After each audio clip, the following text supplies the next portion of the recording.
Pemirsa, deretan hakim yang terlibat dalam kasus suap vonis lepas ekspor CPO menambah panjang catatan hitam keterlibatan penegak hukum di kasus suap dan korupsi. Mengapa orang-orang yang seharusnya menjadi penegak hukum dan keadilan justru turut bermain? Terkait kasus ini kita akan bahas bersama dengan Koordinator Masyarakat Anti Korupsi Indonesia atau MAKI, Boyamin Saiman. Selamat sore, Mas Boyamin. Sore, Assalamualaikum warahmatullahi wabarakatuh. Waalaikumsalam warahmatullahi wabarakatuh. Dengan Eva di studio, Mas Boyamin, lagi-lagi hakim dan panitera terlibat suap. Apa yang salah? Ya, dari sisi itu kan memang ada beberapa hal kalau kita mau cari begitu kan. Karena apapun ini kan yang kita sidangkan ini kan melibatkan orang-orang yang punya kekuasaan keuangan yang besar. Itu godaan itu pasti ada. Jadi kalau urutan itu kan tadinya tahan godaan, lama-lama minta digoda, terus terakhir bahkan levelnya bisa memeras gitu. Nah, ini faktor orang kan gitu. Jadi ini misalnya saya juga memahami Pak Prabowo kemarin katanya ingin mensejahterakan hakim. Sebenarnya hakim sudah cukup lebih tinggi daripada yang lain-lain. Tapi justru yang penting itu adalah pembinaan sumber daya manusianya, integritasnya, kompetensinya gitu. Dan sebenarnya juga ada hal yang kecil saya temukan itu hakim-hakim setelah diangkat jadi PNS itu sebagian besar bahkan pinjam ke bank. Bahkan hakim yang senior juga pinjam bank. Itu levelnya sampai 200 juta sampai di 1 miliar kalau sudah senior itu. Nah, yang dibawa pulang tinggal 20%. Nah, itulah kemudian akhirnya ya tergoda untuk melakukan itu. Maka saya mengusulkan dan meminta kepada Mahkamah Agung kalau memberikan izin pinjam bank itu maksimal 30% saja. Karena ternyata yang itu dipakai untuk kemewahan aja, beli mobil yang bagus segala macam, sehingga kemudian pada posisi ini kan tidak sesuai kebutuhan. Tapi gaji yang diterima tinggal 20%. Ini perlu pembenahan yang bersangkutan itu bahwa mentalitasnya juga harus dibenahi dengan cara-cara yang kadang-kadang ini sederhana. Baru saya temukan hari ini ternyata banyak hakim yang punya pinjaman ke bank misalnya begitu. Dan itu bisa sampai 80% gitu. Jadi ini yang salah satu kebutuhan-kebutuhan itu bisa membuat jadi tidak tahan goda gitu. Lama-lama minta digoda, lama-lama ya juga ada yang bermain lebih tinggi lagi gitu. Jadi ini dari sisi itu. Dari sisi lawyer, advokat juga saya menghimbau lah teman-teman gitu, jangan membuat sesuatu kegaduhan hukum yang sangat memalukan kita semua ini. Jadi kalau kita bangga gitu pensiunan atau alumni YLBHI rata-rata lepas dari hal demikian. Tapi tiba-tiba ini lawyer yang tidak pernah tampil, tapi ternyata dia sangat mengatur di belakang layar yang diduga menyuap itu gitu. Jadi ini yang saya mengagetkan kita semua gitu. Jadi ini dua sisi lah, lawyer juga harus mempertahankan kode etik minimal itu, dan kedua jangan melakukan suap dan segala macam. Kita rugi loh kalau penegakan hukum kita jelek, kita semua akan jadi rugi, jadi korban semua dari proses-proses penegakan hukum yang salah ini. Itu yang kecil-kecil. Tapi yang utama adalah Mahkamah Agung harus semakin membuka diri terhadap komisi yudisial. Komisi yudisial itu sudah diamanatkan oleh konstitusi, oleh Undang-Undang Dasar 45 sebagai anak kandung reformasi untuk mengawasi sistem peradilan kita, termasuk Mahkamah Agung. Artinya dari sisi itulah kemudian kita berharap akan ada perbaikan. Mahkamah Agung dan KY tahun 2009 gitu sudah membuat kode etik sebenarnya. Bagus itu 2008-2009. Tapi kemudian setelah ada kasus Antasari Azhar ini kemudian dibatalkan sepihak, dan kemudian bahkan digugat ke Mahkamah Konstitusi, peran KY untuk merekrut hakim itu dihilangkan gitu. Jadi ini akhirnya seperti Mahkamah Agung ini menjadi sesuatu yang istilahnya tidak tersentuh. Dan kemudian dengan dalih bahwa independensi putusan maka tidak boleh menyentuh putusan. Komisi yudisial hanya melihat atau mengawasi kode etik yang sifatnya perilaku. Misalnya selingkuh gitu kan, atau bermabuk-mabukan, main judi, hanya itu aja. Padahal KY ini kan kalau bicara konstitusi dia tugasnya mengawasi supaya tetap independen. Lah supaya independen itu artinya ya tidak tergoda uang, tidak tergoda kekuasaan. Tapi peran itu nampaknya sampai sekarang belum maksimal. Maka saya meminta Mahkamah Agung untuk membuka diri terhadap komisi yudisial. Udahlah, kalau niat baik itu diawasi siapapun kan mestinya mau. Tapi kalau posisi melakukan defensi atau melakukan pertahanan diri, berarti kan ada sesuatu yang ditutupi. Itu aja sebenarnya, sederhana aja, Eva. Makasih. Baik, pembenahan dan pengawasan menjadi kunci.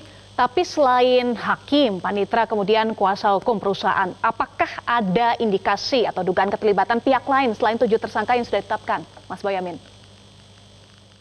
Ya gini, kalau belajar dari kasusnya Ronald Tanur yang Surabaya, ternyata kan didrive oleh Rikard Jarov yang kemudian di OTT itu sampai di angka 1 triliun, sampai nggak ketahuan itu uang perkara mana gitu. Nah, saya minta kepada Jaksa Agung juga untuk melacak dugaan ada drive dari atasan itu, karena rata-rata setahu saya hakim-hakim daerah itu rata-rata baik dan kemudian mereka berusaha memberikan keadilan gitu. Dan mereka bahkan dilaporkan ke AY atau ke badan pengawas mereka takut gitu. Tapi kenapa kemudian ini tidak takut?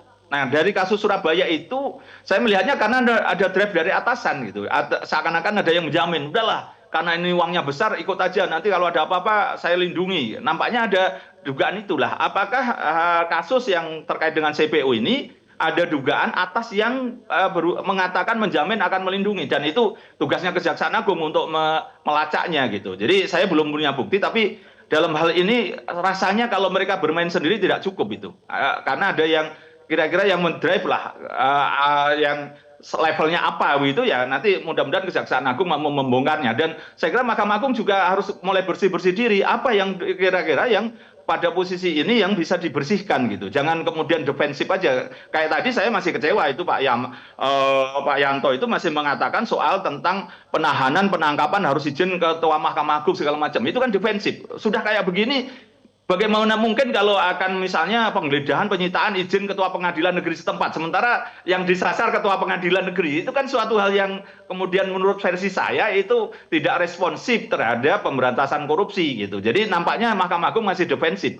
belum responsif gitu Eva. Oke, kalau di MA kan yang proaktif adalah Zarov Rikard, tadi Anda sudah sebut ya. Kalau dalam kasus ini siapa yang proaktif? Karena pasti ada pemberi, perantara, dan juga penerima suap.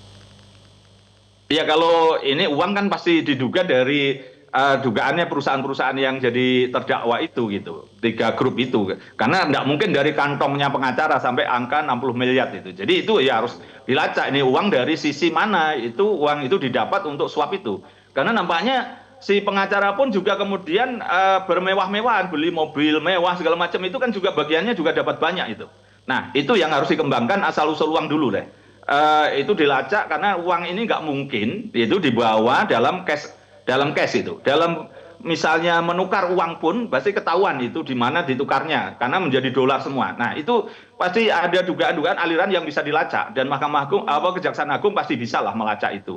Nah kalau soal ada yang ngedrive itu yang lebih tinggi, ya kita lihatlah apakah ini nanti bisa dibuktikan atau tidak, karena sementara saya belum bisa mengatakan apakah ada dugaan oknum atasannya yang ngedrive ketua pengadilan ini misalnya atau apa gitu. Karena rasa-rasanya dari pengalaman-pengalaman saya baik yang di Surabaya maupun pengalaman saya bersidang di daerah, perkara-perkara kantor lawyer saya yang saya jamin itu tidak ada suap, tidak ada neko-neko gitu macam-macam, itu rata-rata mendatangkan keadilan kok. Kami ya juga sering menang dengan tidak pakai uang, dengan hanya bermodalkan kami merasa kuat, kami ambil dan kemudian bersidang dengan sungguh-sungguh ya dikabulkan dan dimenangkan gitu. Jadi suatu hal yang rata-rata masih keadilan itu masih bisa tercapai. Tapi kalau memang ada dugaan yang menyangkut uang besar itu kadang-kadang ngerasa keadilan itu memang berkurang dan bahkan menjadi kayak hilang. Mestinya ini menang jadi kalah gitu. Jadi ini kadang-kadang masyarakat juga merasakan itu. Nah itulah yang mudah-mudahan dalam konteks yang lain, misalnya dulu sebelumnya melibatkan sekretaris Mahkamah Agung sampai 2 kali, Hasbi Hasan sama Pak Nur Hadi, itu kan ternyata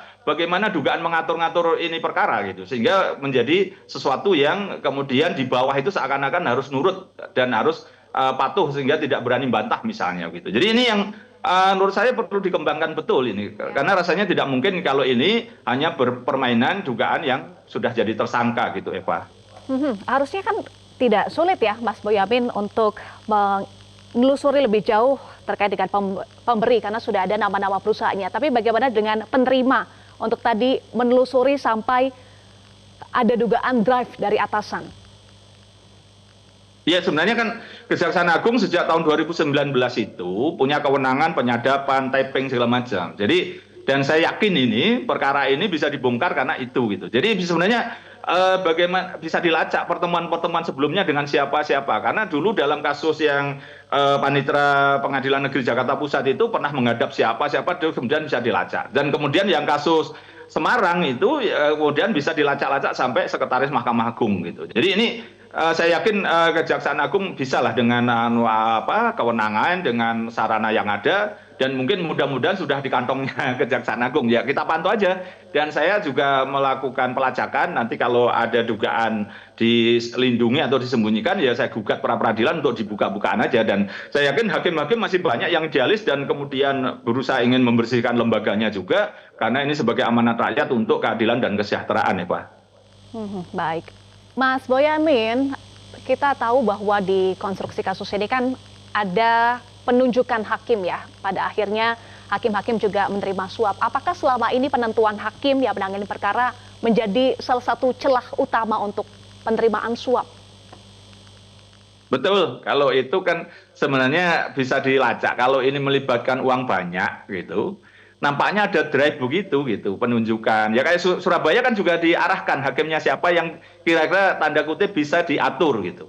Karena beberapa yang saya pernah mengamati hakim itu dari Sukoharjo, kemudian masuk Jakarta Pusat, masuk hakim tinggi pengadilan, dan sampai alhamdulillah yang bersangkutan bisa jadi hakim agung, itu tidak pernah menerima perkara-perkara yang besar yang kira-kira menjadikan dia tahan godaan. Artinya kan dia bisa jadi tidak ditunjuk gitu. Jadi nampaknya kalau menyangkut yang ada sesuatu yang tidak diatur, itu kemudian ya hakim-hakimnya yang kalau tidak menjelang pensiun atau yang tanda kutip yang koboi gitu. Ada aja begitu di beberapa daerah ada yang begitu, di pusat pun artinya di DKI pun ada yang begitu juga gitu. Jadi ini dugaan-dugaan permainan itu selalu ada. Misalnya persidangan kepailitan itu kadang-kadang dulu pernah ada OTT KPK juga, itu nampak kemudian memang ya mohon maaf istilahnya ya diatur sejak awal. Hakimnya ditunjuk sejak awal. Oh ini itu sudah kayak ada pesan inden. Nah, inden itu kayak inden mobil, ini inden hakim pun bisa dilakukan itu gitu. Karena memang sudah diatur sejak awal siapa nanti hakimnya yang menyidangkan dan bagaimana dalam konteks persidangannya kelihatan condong gitu loh. Jadi saya kira kalau mau dibuka persidangan kasus CPO yang korporasi ini bisa jadi ya condong seakan-akan sudah bisa dibaca membebaskan, sehingga Kejaksaan Agung mungkin juga sudah punya firasat, maka kemudian memantau kira-kira gitu. Bagaimana mungkin ini kasus perorangannya itu 4 orang termasuk Lee Chin Wei atau siapa beberapa namanya saya lupa, itu kan sudah dihukum dan sudah inkrah. Nah, uang penggantinya kan kecil karena orang per orang ini dapatnya cuma kecil. Nah, yang mendapatkan keuntungan paling besar itu adalah perusahaan. 3 perusahaan itu kalau kita jumlahkan 16,5 triliun uang penggantinya. Lah ketika menjadi kewajiban uang pengganti kok dinyatakan onslah, itu kan aneh gitu, bertentangan dengan putusan sebelumnya. Ini kalau tidak ada keberanian tingkat tinggi nggak mungkin gitu, karena nanti akan berhadapan dengan negara yang harusnya mendapatkan uang pengganti, berhadapan dengan penegak hukum yang lain, berhadapan dengan masyarakat. Nah, kebetulan kemarin beritanya baru kecil-kecil dan itu bagus ketika dibongkar oleh Kejaksaan Agung menjadi rame gitu. Kalau rame duluan mungkin ya lebih pinter cara mengatur duitnya ya Pak. Masih. Baik, terakhir singkat saja, terbaru kan MA bilang akan penunjukan majelis hakim akan pakai sistem robotik. Apakah ini bisa jadi solusi, Mas Boyamin? Bukankah tadi masalahnya ada pada integritas atau mentalitas hakim? Ya, salah satu tapi sangat kecil lah perannya. Tapi ya boleh lah itu sebagai suatu yang ikhtiar. Tapi yang utama adalah keteladanan dari pimpinan Mahkamah Agung sendiri. Karena kadang-kadang kalau kunjungan ke daerah ya masih dijamu, dan lain sebagainya gitu. Jadi watak-watak istilahnya negatif feodal itu masih ada gitu. Dan itu kemudian menjadikan yang bawahan ini berusaha melakukan pelayanan. Uang dari mana? Kadang-kadang kan begitu. Jadi ini yang menurut saya terutama yang harus dilakukan oleh dibenahi Mahkamah Agung sendiri, keteladanan. Bagaimana pernah dulu ada dugaan pemotongan honor misalnya, itu kan belum dituntaskan. Nah ini kan kadang-kadang ini yang menjadikan keteladanan itu yang paling penting. Jadi kalau misalnya memberikan arahan, memberikan tadi sistem, tapi kalau keteladanan tidak ada ya potensi nakal itu makin besar itu Eva. Masih. Baik. Terima kasih Mas Boyamin tadi soal keteladanan dan juga mentalitas serta integritas hakim ya harus menjadi catatan. Terima kasih Mas Boyamin sudah bergabung bersama kami di Metro hari ini. Jelajahi cara baru mendapatkan informasi. Download Metro TV Extend sekarang.